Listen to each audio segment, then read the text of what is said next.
Today's workout is going to be a strength. The strength today is going to be a back squat. And in our back squat, we're going to be working off of percentages.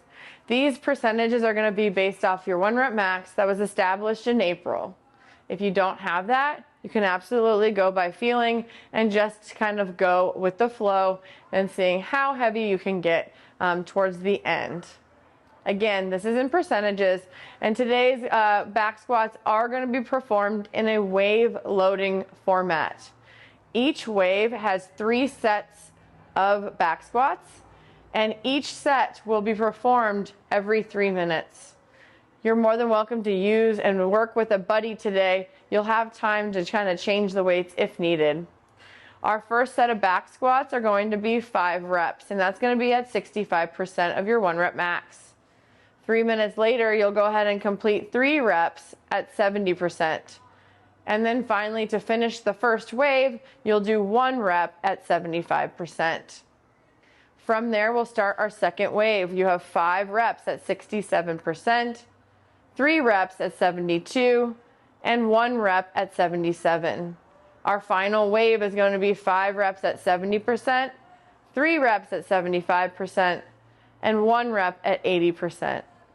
This is going to be the first of many different times we are going to be working on the back squat. So be patient, trust the process, and know throughout the next few weeks we will be working through a nice progression and cycle for the back squat, hoping and for that objective to be a stronger back squat at the end. All right. As we move through this, I want you to be focusing on good positions. We want to make sure that we're establishing a good bracing position. If you're somebody who does a back squat and typically fails because of the weakness of their core, like me, and not the strength of their legs, I highly recommend that you do not use a weight belt and that you really try to work these percentages without that weight belt, really focusing on a good solid start and good establishing of strength in the core. Okay, core stability is going to be really important, and that focus is going to be necessary for the back squat and the front squat and the overhead squat and any other squats that we do. All right, so really try to kind of weigh your options, and maybe you go ahead and get through the majority of these waves without a belt, and towards the end you put a belt on. That's fine.